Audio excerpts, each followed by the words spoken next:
ओम शांति। 2/12/2022 के बाबा के साकार अनमोल धारणा युक्त मधुर महावाक्य हैं, जिनमें बाबा ने कहा सदा ही रिफ्रेश रहना है ज्ञान रत्नों से, और मुख से सदैव ज्ञान रत्न ही निकालने हैं। साथ साथ बाबा ने कहा, जैसे दुनिया में कहते हैं एक चुप सो सुख। अगर हमारे सामने कोई प्रॉब्लम आती है, बात आती है, तो शांत रहें, साइलेंस में चले जाएं, अंतर्मुखी रहें, तो इससे बहुत बहुत फ़ायदा होगा। तो सुनते हैं डायरेक्ट बाबा के महावाक्य, जो बाबा बहुत सारी शिक्षाएं आज हमें दे रहे हैं। मीठे बच्चे, इस पढ़ाई में आवाज़ की आवश्यकता नहीं। यहाँ तो बाप ने एक ही मंत्र दिया है कि बच्चे चुप रहकर मुझे याद करो। क्वेश्चन है, जिन बच्चों को ईश्वरीय नशा रहता है उनकी निशानी क्या होगी? आंसर है, ईश्वरीय नशे में रहने वाले बच्चों की चलन बड़ी रॉयल होगी। दूसरा, मुख से बहुत कम बोलेंगे। तीसरा, उनके मुख से सदैव रतन ही निकलेंगे, ज्ञान रतन, ज्ञान की बातें ही मुख से निकलती रहेंगी। वैसे भी रॉयल मनुष्य बहुत थोड़ा बोलते हैं। तुम तो ईश्वरीय संतान हो, तुम्हें रॉयल्टी में रहना है। ओम शांति। बेहद का बाप बैठ बेहद के बच्चों को समझाते हैं। ऐसे तो कोई होता नहीं जो कहे बेहद के बच्चों के प्रति समझाते हैं। बच्चे समझते हैं हमारा बेहद का बाप वह है जिनको शिव बाबा कहते हैं। यूँ तो बहुत मनुष्य हैं जिनका नाम शिव होता है, परंतु वह कोई बेहद का बाप नहीं। बेहद का बाप एक ही है। कौन सा? जो परम धाम से आया है। उस निराकार को ही पुकारते हैं, उनको भगवान कहा जाता है। ब्रह्मा विष्णु शंकर देवता हैं। भगवान जो परम धाम में रहते हैं वह सब आत्माओं का बाप है। तुम कोई गुरु गोसाई आदि के आगे नहीं आए हो। तुम जानते हो कि हम बेहद के बाप के आगे बैठे हैं। बेहद का बाप मधुबन में आया है। वो लोग कहते हैं श्री कृष्ण मधुबन में आया, परंतु नहीं, बेहद के बाप की ही मुरली मधुबन में बजती है। तो बाप समझाते हैं, मैं कल्प कल्प संगम युग पर आता हूँ, ना कि युगे युगे। यह भूल कर दी है जो कहते हैं युगे युगे आता है। ये जो भी शास्त्र आदि हैं ये सब भक्ति के ही हैं, ऐसे नहीं कि अनादि हैं। बाबा ने समझाया है यह सागर और पानी की नदियाँ अनादि ही हैं, बाकी ऐसे नहीं कि भक्ति अनादि है। तुम जानते हो सतयुग त्रेता में भक्ति होती ही नहीं। भक्ति शुरू होती है द्वापर से। बेहद का बाप जो ज्ञान का सागर है वह इस ब्रह्मा द्वारा बैठ सुनाते हैं। सूक्ष्म वतन में तो नहीं सुनाएंगे। बाप यहाँ सन्मुख बैठ समझाते हैं। तब तो गाते दूर देश का रहने वाला आया देश पर आए। तुम जानते हो हम आत्माएं ब्रदर्स हैं, दूर देश के रहने वाले हैं। वो गाने वाले तो कुछ भी समझते नहीं। तुम मुसाफिर हो, दूर देश से यहाँ आए हो पाट बजाने। तुम जानते हो ये कर्म क्षेत्र है, यहाँ हार और जीत का खेल है। यह भी बाप समझाते हैं, सब मनुष्य चाहते हैं शांति मिले। शांति कोई मुक्ति धाम के लिए नहीं कहते। यहाँ रहते शांति मांगते हैं, परंतु यहाँ तो मन की शांति मिल न सके। सन्यासी लोग शांति के लिए जंगल में चले जाते हैं। उन्हों को ये पता नहीं है कि हम आत्माओं को शांति अपनी निराकारी दुनिया में ही मिल सकती है। वो समझते हैं आत्मा ब्रह्म अथवा परमात्मा में लीन हो जाती है। यह भी नहीं समझते कि आत्मा का स्वधर्म शांत है। ये आत्मा बात करती है, आत्मा कहती है शांति। आत्मा रहती है शांति धाम में, वहाँ ही उनको शांति मिलेगी।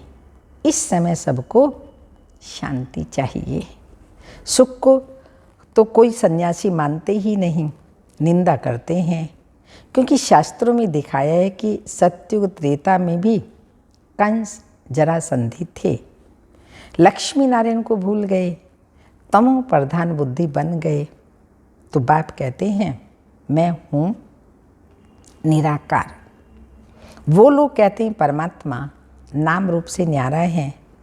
एक तरफ महिमा गाते फिर कहते हैं सर्वव्यापी है।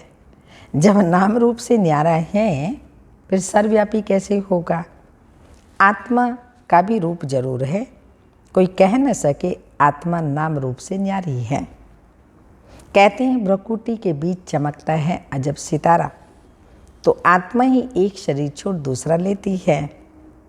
परमात्मा पुनर्जन्म नहीं लेते, जन्म मरण में मनुष्य आते हैं।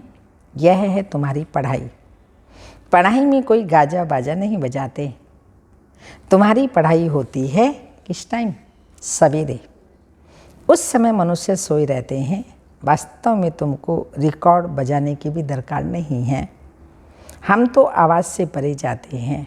यह तो निमित्त सबको जगाने के लिए बजाने पड़ते हैं। मुरली पढ़ने अथवा सुनने में आवाज़ बाहर नहीं जाता, पढ़ाई में आवाज़ होता ही नहीं। तो बाप बैठ मंत्र देते हैं, बच्चे चुप रहकर मुझे याद करो। यहाँ कोई गुरु तो है ही नहीं जो बैठ एक एक को कान में मंत्र दे। फिर कह देते हैं जिसको नहीं सुनाना किसी को मंत्र नहीं। भक्ति मार्ग में ऐसा कहते हैं अगर गुरु मंत्र देता है, लेकिन यहाँ सतगुरु शिव बाबा जो मंत्र देता है, बाबा तो कहते हैं सबको सुनाओ। जिस मंत्र से ही इस यंत्र के रूप में यूज करते हैं तो आत्मा मुक्ति जीवन मुक्ति को पाती है। यहाँ तो वो बात ही नहीं। बाबा तो ज्ञान का सागर हैं। यह है गीता पाठशाला। तो पाठशाला में मंत्र दिया जाता है क्या? तुम जब किसको पर्सनल समझाते हो तो रिकॉर्ड बजाते हो क्या? नहीं ना। क्लास में भी ऐसे ही समझाना है। चित्र भी सामने है। जिसने कभी नक्शा ही नहीं देखा होगा तो क्या समझेंगे? इंग्लैंड नेपाल कहाँ है? अगर नक्शा देखा होगा तो बुद्धि में आएगा। तुम बच्चों को भी चित्रों पर सारा ड्रामा का राज समझाया जाता है। ये नॉलेज ऐसी है जो बिगड़ चित्रों के भी समझा सकते हो, ओरली भी किसी को बता सकते हो, समझा सकते हो। तो बच्चों को चित्रों पर सारा ड्रामा का राज समझाया जाता है। ये नॉलेज ऐसी है जो बिना चित्रों के भी समझा सकते हो। मनुष्यों को भगवान का कुछ भी पता नहीं। कल्प की आयु तो लंबी चौड़ी कर दी। अब तुमको बाप ने समझाया है, तुमको फिर औरों को समझाना है। 4 युगों का 4 हिस्सा करना पड़े, फिर आधा आधा करना पड़े। आधा में नई दुनिया, आधा में पुरानी दुनिया। ऐसे नहीं कि नई दुनिया की आयु बड़ी कर देंगे। समझो कोई मकान की आयु 50 वर्ष है तो आधा में पुरानी कहेंगे। दुनिया का भी ऐसे ही है। ये सब बाप ही आकर बच्चों को समझाते हैं। इसमें गीत गाने व कविता आदि सुनाने की दरकार ही नहीं। हम संगम युग के ब्राह्मणों की रस्म रिवाज ही बिल्कुल न्यारी है। किसी को पता ही नहीं है कि संगम युग किसको कहा जाता है, संगम पर क्या होता है। तुम जानते हो दूर देश के रहने वाला बाप पतित दुनिया में आए हैं। ब्रह्मा विष्णु शंकर का दूर देश नहीं है, दूर देश शिव बाबा का और आत्माओं का है। हम सब निराकारी दुनिया में रहने वाले हैं। पहले है निराकारी दुनिया, फिर आकारी और फिर साकारी। निराकारी दुनिया से पहले देवी देवता धर्म की आत्माएं आती हैं। पहले सूर्यवंशी घराना यहाँ था, फिर चंद्रवंशी घराने की आत्माएं आएंगी। सूर्यवंशी है तो चंद्रवंशी नहीं है। चंद्रवंशी जब होते हैं तो कहेंगे सूर्यवंशी पास्ट हो गए। त्रेता में कहेंगे लक्ष्मी नारायण का पार्ट पास्ट हो गया। बाकी ऐसे नहीं कहेंगे कि हम फिर वैश्य शूद्र बनेंगे, नहीं। ये नॉलेज तुमको अभी है। संगम युग पर ये नॉलेज तुमको अभी है। बाप तुमको चक्र का राज समझाते हैं। भल उन्होंने त्रिमूर्ति बनाया है, परंतु शिव को डाला ही नहीं। शिव को जाने तो चक्र को भी जाने। शिव को न जानने के कारण चक्र को ही नहीं जानते। गाते हैं दूर देश का रहने वाला, आया देश पर आए, परंतु जानते नहीं कि भगवान पतित पावन हैं। तुम जानते हो हमारा यह बहुत बड़ा यज्ञ है। उस यज्ञ में तिल जौ डालते हैं। यह है राजस्व अश्वमेघ रुद्र ज्ञान यज्ञ। इस यज्ञ में सारी पुरानी दुनिया की सामग्री स्वाहा होनी है। जिसको राज्य पाना है वही योग में पूरा रहते हैं। सिल्वर एज में 2 कला कम कहा जाता है। पहले 1250 वर्ष सतयुग के हैं, फिर 625 वर्ष में 1 कला कम हो जाती है। उतरती कला है ना। त्रेता में और भी खाद पड़ जाती है। अब तुम बच्चों को समझाया जाता है, जितना बाबा के साथ बुद्धि योग रखेंगे तो खाद निकल जाएगी, नहीं तो सजा खाकर फिर सिल्वर एज में आएंगे। श्री कृष्ण को सब प्यार करते हैं, झूला झुलाते हैं। राम को इतना नहीं झुलाएंगे।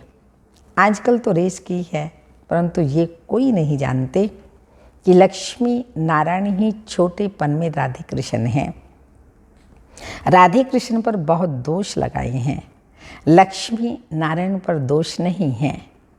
श्री कृष्ण तो छोटा बच्चा है, बच्चा और महात्मा समान रहते हैं। महात्मा लोग तो संन्यास करते हैं, श्री कृष्ण तो पतित था ही नहीं जो संन्यास करे। छोटा बच्चा पवित्र होता है, इसलिए उनको सब प्यार करते हैं। पहले हैं सतो प्रधान, फिर सतो रजो तमो में आते हैं। श्री कृष्ण को सब बहुत याद करते हैं। बाबा का मनमना भाव मंत्र तो बहुत नामी ग्रामी है।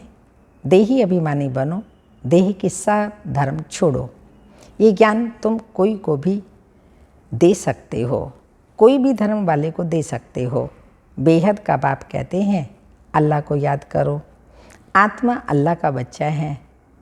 आत्मा कहती है खुदा ताला, अल्लाह साईं। जब अल्लाह कहते हो तो ज़रूर आत्मा का बाप निराकार है, उनको ही सब याद करते हैं। अल्लाह कहने से ज़रूर नज़र ऊपर जाएगी। बुद्धि में आता है कि अल्लाह ऊपर में रहता है। यह है साकार सृष्टि, हम वहाँ के रहने वाले हैं। तो बाबा कहते हैं हम भी मुसाफिर, तुम भी मुसाफिर, परंतु तुम मुसाफिर पुनर्जन्म में आते हो। मैं मुसाफिर पुनर्जन्म में नहीं आता हूँ। मैं तुमको छीछी पुनर्जन्म से छुड़ाता हूँ। इस रावण राज्य में तुम बहुत दुखी हो, तब मुझे बुलाते हो। तो बाबा कितनी अच्छी अच्छी बातें तुमको समझाते हैं। बच्चे अभी खेल पूरा होता है, ये कितनी अच्छी बात है। यहाँ बहुत दुख है, हर चीज़ कितनी महंगी हो गई है, फिर सस्ती थोड़ी होगी। आगे सस्ताई थी, सबके पास अनाज आदि खूब रहता था। सतयुग को कहते हैं गोल्डन एज।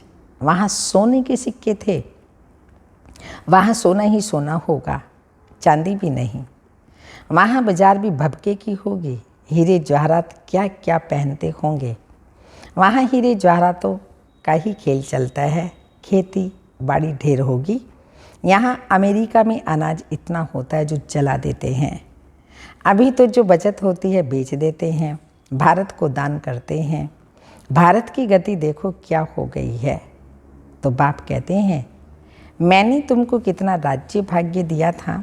तुम्हारा देवी देवता धर्म बहुत सुख देने वाला है, उनको ही कहा जाता है गोल्डन एज। मोहम्मद गजनबी कितने हीरे जवाहरात के माल लूट करके ऊँट भर कर के ले गया, उनको ही बाबा ने कहा कितना ऊँट भर कर के ले गया, कितना माल उठाया होगा, कोई हिसाब थोड़ी कर सकेंगे। अब तुम फिर मालिक बन रहे हो। एक मुसाफिर सारी दुनिया को हसीन बनाने वाला है। कब्रिस्तान को बदल परिस्तान करते हैं। यहाँ तुम बच्चे आए हो रिफ्रेश होने, मुसाफिर को याद करते हो। तुम भी मुसाफिर हो, यहाँ आकर के 5 तत्वों का शरीर लिया है। सूक्ष्म वतन में 5 तत्व होते नहीं, 5 तत्व यहाँ होते हैं। तुम पार्ट बजाते हो, हमारा असली देश वहाँ है। इस समय आत्मा पतित बन गई है, इसलिए बाप को पुकारते हैं, बाबा आओ, आकर के हमको पावन बनाओ। रावण ने हमको पतित बनाकर काला मुंह कर दिया। जब से रावण आया हम पतित ही बने हैं। आप समझते जरूर हैं हम पावन थे, तब तो याद करते हैं, हे पतित पावन आओ। कोई तो है जिसको बुलाते हैं, बच्चे बाप को बुलाते हैं, ओ गॉडफादर। उनका नाम है हेवनली गॉडफादर। तो भगवान हेवन ही रचेगा। बाबा ने समझाया है पढ़ाई में बाजे गाजे की दरकार नहीं है। बाबा ने कह दिया है कोई अच्छे अच्छे रिकॉर्ड हैं जो बाबा ने बनवाए हैं, तो जब देखो उदासी आती है तो अपने को रिफ्रेश करने के लिए भल ऐसे ऐसे गीत बजाओ, परंतु जितना आवाज़ कम करेंगे तो अच्छा है। रॉयल मनुष्य कम आवाज़ करते हैं, मुख से थोड़ा बोलना है। जैसे रतन निकलते हैं, तुम ईश्वर के बच्चे हो तो कितनी रॉयल्टी, कितना तुम्हारे में नशा होना चाहिए। राजा के बच्चे को इतना नशा नहीं होगा जितना तुमको रहना चाहिए। अच्छा, मीठे मीठे सिक्के लदे बच्चों प्रति माता पिता बाप दादा का याद प्यार। Good morning, diamond morning. रूहानी बाप की रूहानी बच्चों को नमस्ते। हम रूहानी बच्चों की रूहानी माता पिता बाप दादा को याद प्यार। गुड मॉर्निंग, डायमंड मॉर्निंग, ओम नमस्ते। धारणा के लिए मुख्य सार हैं, अपने को सदा रिफ्रेश रखना है, मुख से रतन ही निकालने हैं। कभी उदासी आए तो बाबा के बनवाए हुए गीत सुनने हैं। दूसरी पॉइंट, देही अभिमानी बनने की प्रैक्टिस करनी है। याद में रह खाद निकालने का पुरुषार्थ करना है। विकारों की जो आत्मा में खाद पड़ी है उसको निकालने का पुरुषार्थ करना है। वरदान, एक की याद में मन को एकाग्र कर मन मना भव रहने वाले एवर रेडी संपूर्ण भाव। सदैव स्मृति में रखो कि हर समय एवर रेडी रहना है। किसी भी समय कोई भी परिस्थिति आ जाए लेकिन हम एवर रेडी रहेंगे। कल भी विनाश हो जाए तो हम तैयार हैं। सब तैयार हैं, कल भी अभी भी विनाश हो जाए तैयार हैं ना। एवर रेडी अर्थात संपूर्ण बनने के लिए एक बाप दूसरा ना कोई, ये तैयारी चाहिए। कोई लंबी चौड़ी तैयारी नहीं है। मन सदा एक की तरफ मन मना भाव, तो एवर रेडी बन जाएंगे। एवर रेडी होकर सेवा करो तो सेवा में भी सहयोग मिलेगा और सफलता भी मिलेगी। स्लोगन, बाप की 1000 गुना मदद के पात्र बनना है। 1000 गुना मदद के पात्र बनना है तो हिम्मत के कदम आगे बढ़ाओ। अगर 1000 गुना हमें मदद चाहिए तो हिम्मत के कदम बढ़ाओ। कहते भी हिम्मते बच्चे मददे बाप, तब बाबा मदद करेगा। 1000 गुना आप एक कदम हिम्मत का उठाएंगे तो। मंथन की हुई पॉइंट है, तो ज्ञान शक्तियाँ जो गुण हैं वो हमारा ही तो खजाना है, लेकिन बाबा ने अटेंशन दिलवाया है सबसे बड़ा खजाना कौन सा है? समय का खजाना। ये संगम का समय है, ये सबसे बड़ा खजाना है। क्योंकि कोई भी प्राप्ति, कोई भी कर्म समय अनुसार ही होता है। तो सुबह से लेकर हमारी जो भी दिनचर्या चलती है उस समय के आधार पर चलती है।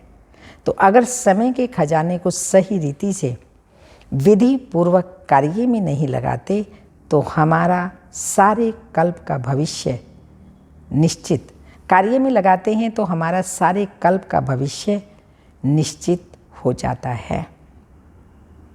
क्योंकि ये संगम का समय 1 सेकंड 5000 वर्ष की प्रारब्ध का आधार है। 1 सेकंड भी 5000 वर्ष की प्रारब्ध का आधार है।